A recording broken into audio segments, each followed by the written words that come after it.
Estimados alumnos, en este video vamos a ver otros temas sobre la estimación de mínimos cuadrados ordinarios del modelo de dos variables. En concreto veremos los temas de el teorema de Gauss-Markov, la estimación de sigma cuadrado, la descomposición de la varianza y el concepto del R cuadrado. Empezaremos con la estimación de sigma cuadrado. El estimador de sigma cuadrado.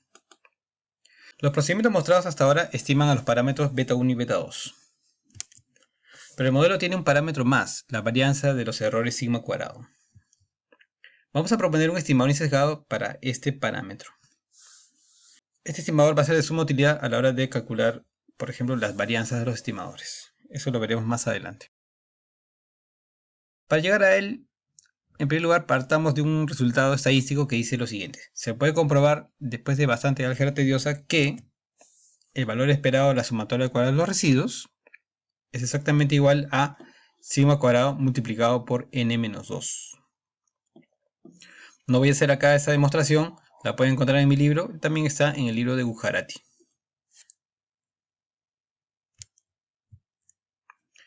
A partir de este resultado, proponemos un estimador de sigma cuadrado que sea insesgado. Sea este estimador, vamos a llamarlo así, S cuadrado minúscula igual a sumatoria de los cuadrados de los residuos dividido entre n-2. Entonces vamos a comprobar ahorita mismo que este estimador S cuadrado es un estimador insesgado de sigma cuadrado, ¿no? Utilizando el resultado estadístico que dije que está en la página anterior. S cuadrado es insesgado, pues el valor esperado de S cuadrado es igual al valor esperado de esta sumatoria. Por lo que ya sabemos de los valores esperados, ese denominador n-2 puede colocarse fuera del valor esperado, por no ser aleatorio. Y lo que queda es el valor esperado de la sumatoria de cuadrados de los residuos que dijimos en la página anterior que era n-2 por sigma cuadrado. Lo ponemos ahí, cancelamos los n-2 y entonces me queda sigma cuadrado. Entonces he comprobado que el valor esperado de S cuadrado es exactamente igual a sigma cuadrado. Es un estimador insesgado. Entonces esta va a ser la fórmula que vamos a utilizar para el estimador de la varianza de los errores. Muy bien, pasemos al siguiente tema. El siguiente tema es el teorema de Gauss-Markov. En él se afirma que bajo los supuestos del modelo clásico, el estimador de mínimos cuadrados ordinarios resulta ser el más eficiente en comparación con otros estimadores que sean lineales e insesgados. Aquí hay dos conceptos nuevos que tenemos que explicar, el de eficiencia y el de linealidad de estimadores. Empecemos con eficiencia. Eficiencia en econometría quiere decir siempre menor varianza. Un estimador es más eficiente que otro si tiene una varianza más pequeña. En otras palabras, un estimador es más eficiente que otro si aprovecha mejor la información de los datos para obtener una estimación más precisa. Es decir, tengo dos estimadores que utilizan exactamente los mismos datos para estimar un parámetro poblacional. Aquel que obtenga una estimación más precisa, es decir, con una varianza más pequeña, será el más eficiente. Ha aprovechado mejor esa información. Debe quedar clara la relación entre lo que hablo de precisión y varianza. ¿Qué cosa era la varianza? La varianza es una medida de la dispersión de una variable aleatoria. Los estimadores MCO son variables aleatorias. Existe cierta variabilidad entonces en el estimador. Sin embargo, uno esperaría que el estimador MCO tenga una variabilidad más pequeña, alrededor del beta poblacional, en comparación con otro estimador. Eso explicaría la parte de la eficiencia. Ahora, sobre lo que es la linealidad, vamos a explicar a continuación a qué se refiere. Esa idea de la linealidad no se refiere a supuestos de la linealidad en los parámetros, ¿no? Es otro tipo de linealidad. Por el contrario, se refiere a la linealidad de los estimadores. En regresión lineal, un estimador es lineal si puede expresarse como una combinación lineal de la variable endógena. En el caso del modelo de dos variables, en el caso de la pendiente, esta es la fórmula de la pendiente, el estimador de la pendiente petado sombrero. Por las propiedades de las desviaciones, sabemos que el numerador puede escribirse como x en minúscula por y mayúscula. Les recomiendo que revisen las propiedades de las desviaciones para que vean que esto es cierto. Y el denominador lo he puesto un poco al costado. Muy bien, el siguiente paso para mostrar que este beta es una función lineal de y este término que dice 1 sobre sumatoria de x al cuadrado, lo voy a tomar como si fuera un número que no depende de esta sumatoria grande, y va a ser, como un todo, va a ser introducido en la sumatoria como si fuera una constante.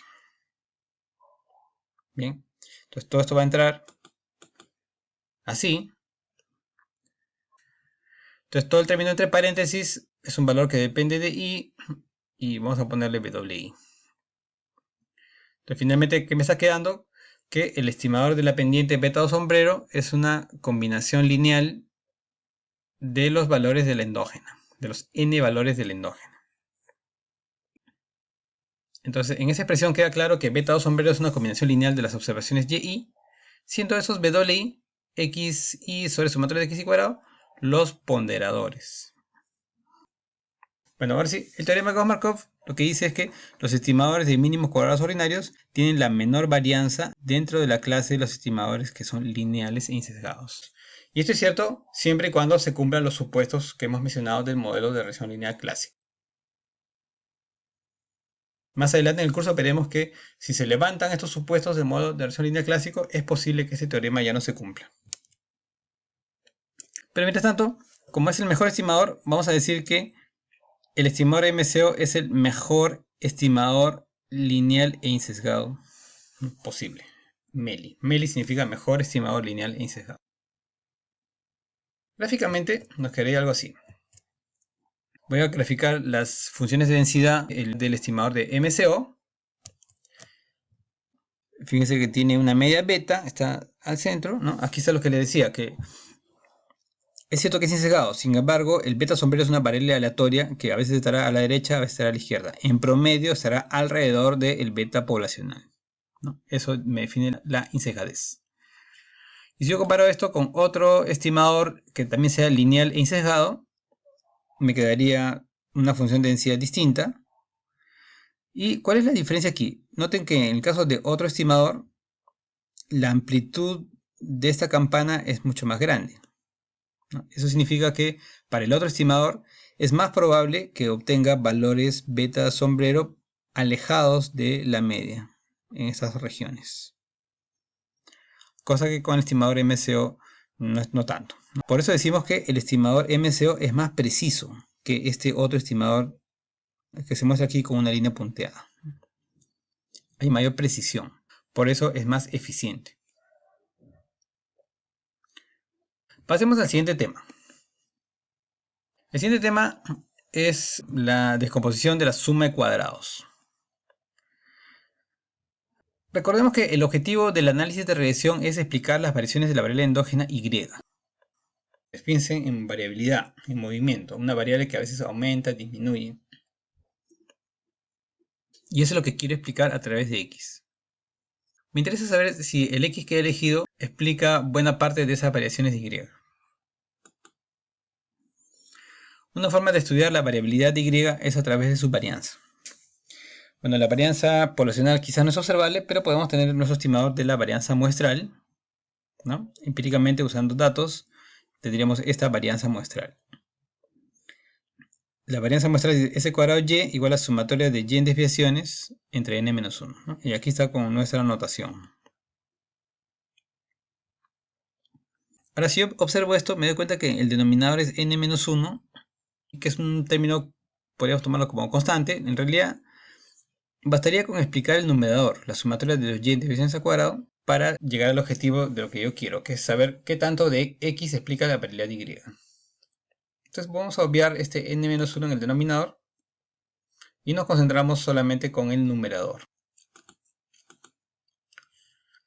Definimos la suma de cuadrados totales como sumatoria de los y en desviaciones al cuadrado, ¿no? Es decir, el numerador de la varianza muestral. Y queremos ver cómo se relaciona esta sumatoria de cuadrados totales con la variabilidad de la exógena x, definida similarmente como la sumatoria de x en desviación al cuadrado. ¿Habrá alguna relación entre estas dos, sumatoria de y en desviación con el x? Eso es lo que vamos a derivar en este momento matemáticamente. Y para hacerlo matemáticamente empezaremos con el modelo estimado en desviaciones, que está aquí, ¿no? Tal como hemos visto en clases anteriores. Y a partir de aquí vamos a encontrar la relación entre estos dos términos.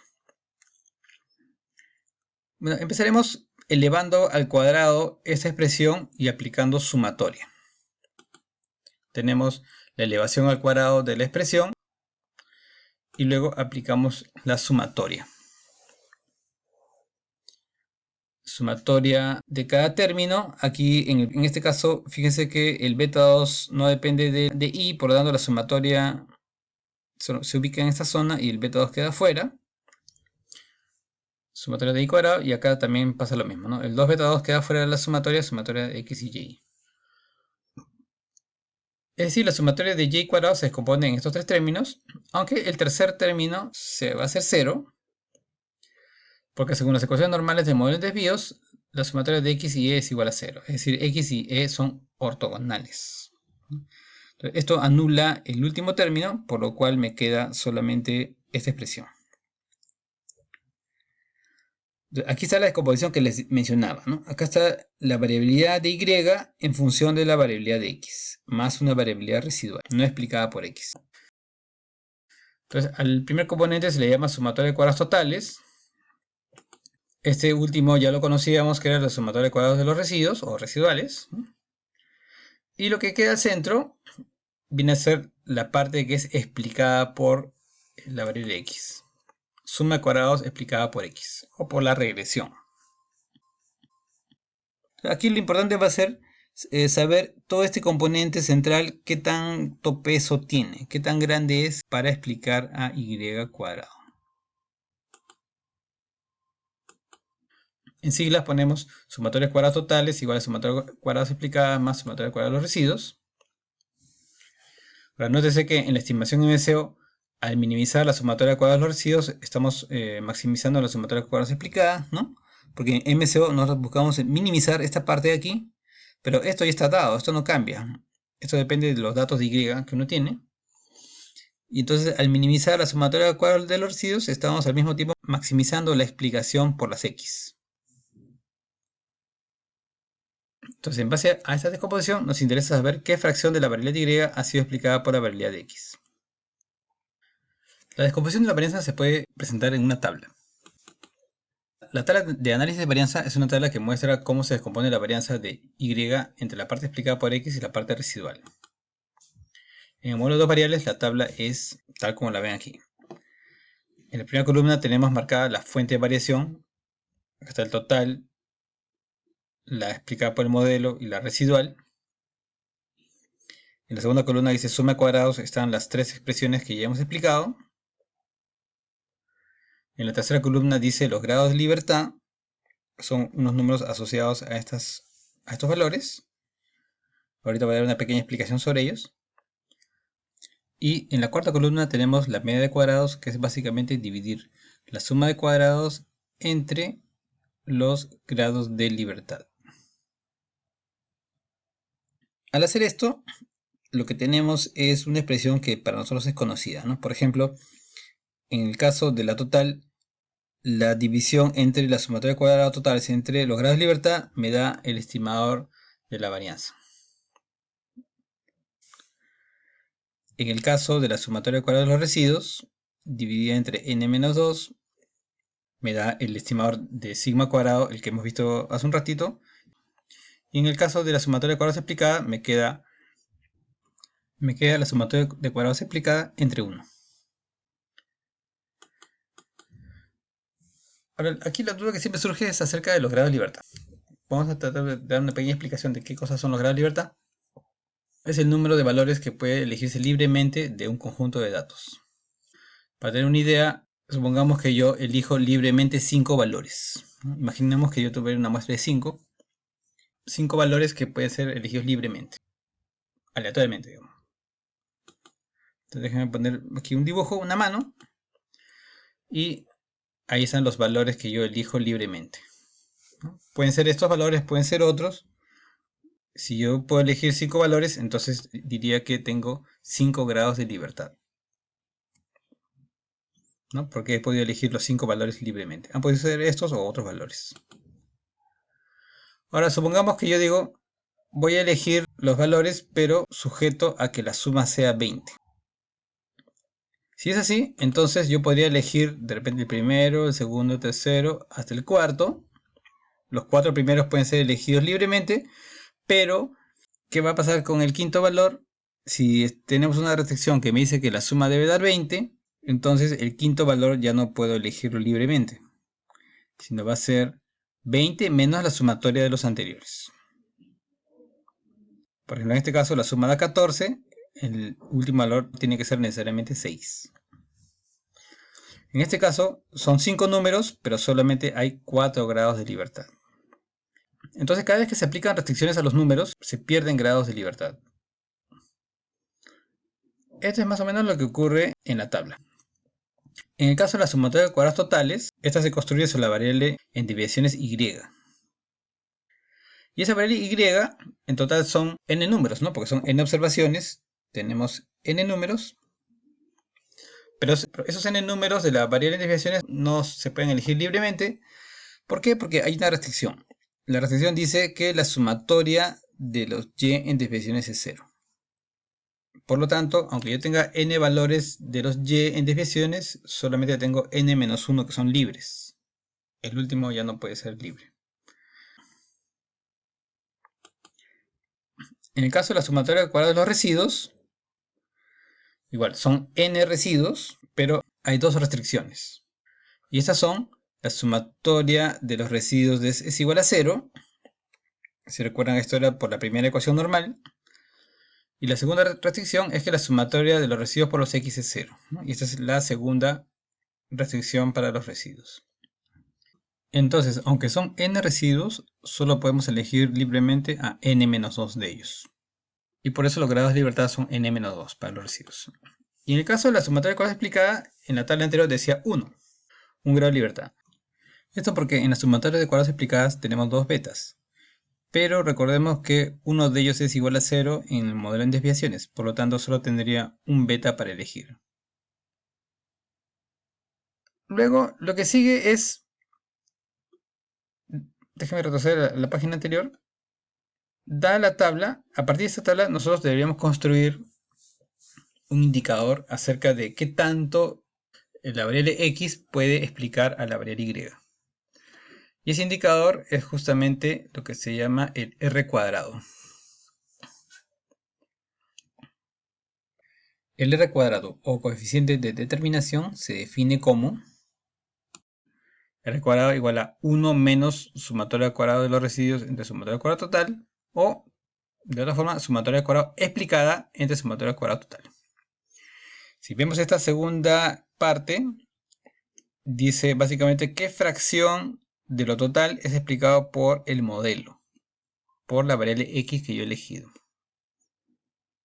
Para nosotros el R cuadrado va a ser lo que se llama una medida de bondad de ajuste, es decir, qué tan buena es esta estimación.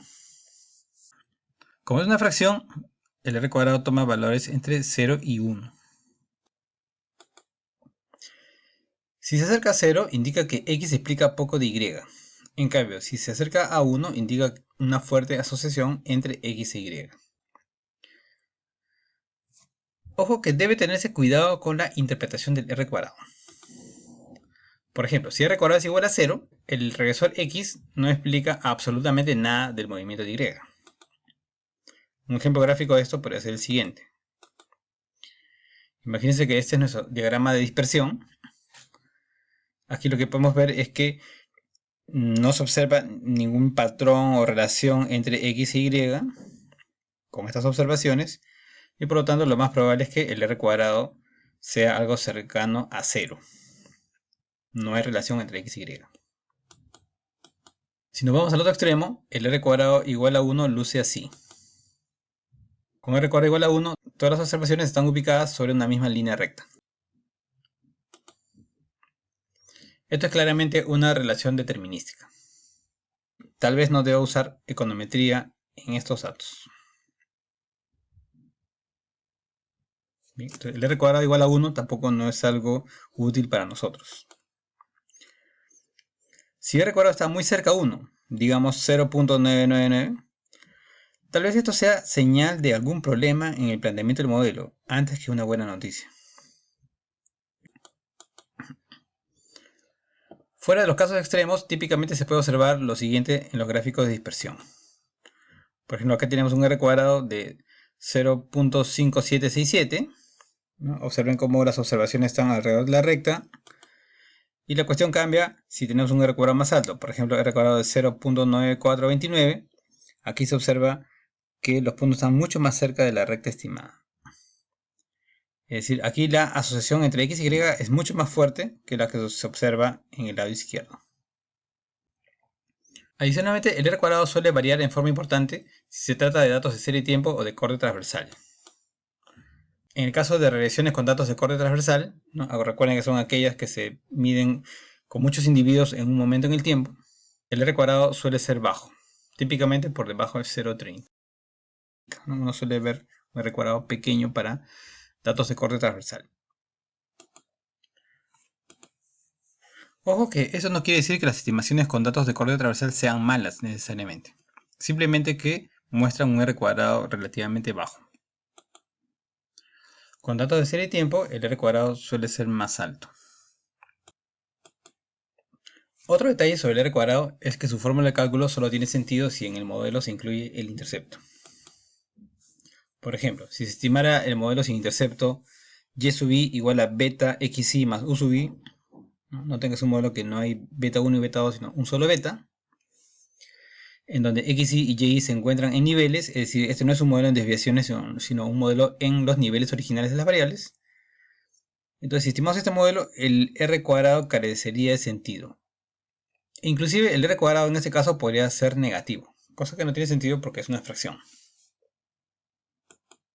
Esto se debe a que en un modelo sin intercepto en niveles, la recta estimada ya no pasa por los puntos x barra y barra, pues no se cumple la primera ecuación normal.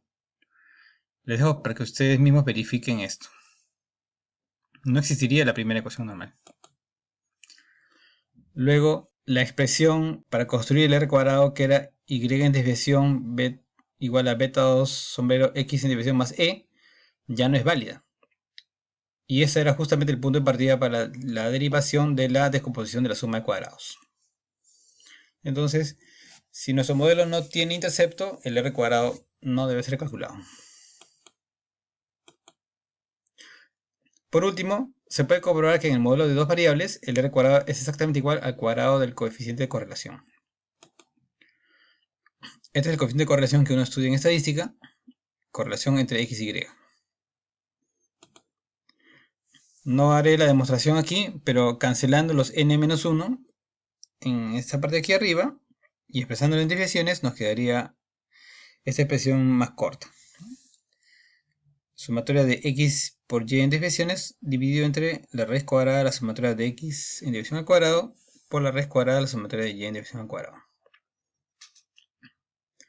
Se supone que si eso lo elevamos al cuadrado, debería quedarnos el r cuadrado. El cuadrado de esta expresión debe quedar igual a r cuadrado igual a beta 2 sombrero al cuadrado por sumatoria de x al cuadrado entre sumatoria de y al cuadrado. Donde beta 2 sombrero al cuadrado es lo que nosotros ya conocemos elevado al cuadrado. Los invito a realizar tal demostración. Bien, eso es todo por ahora. Muchas gracias por su atención.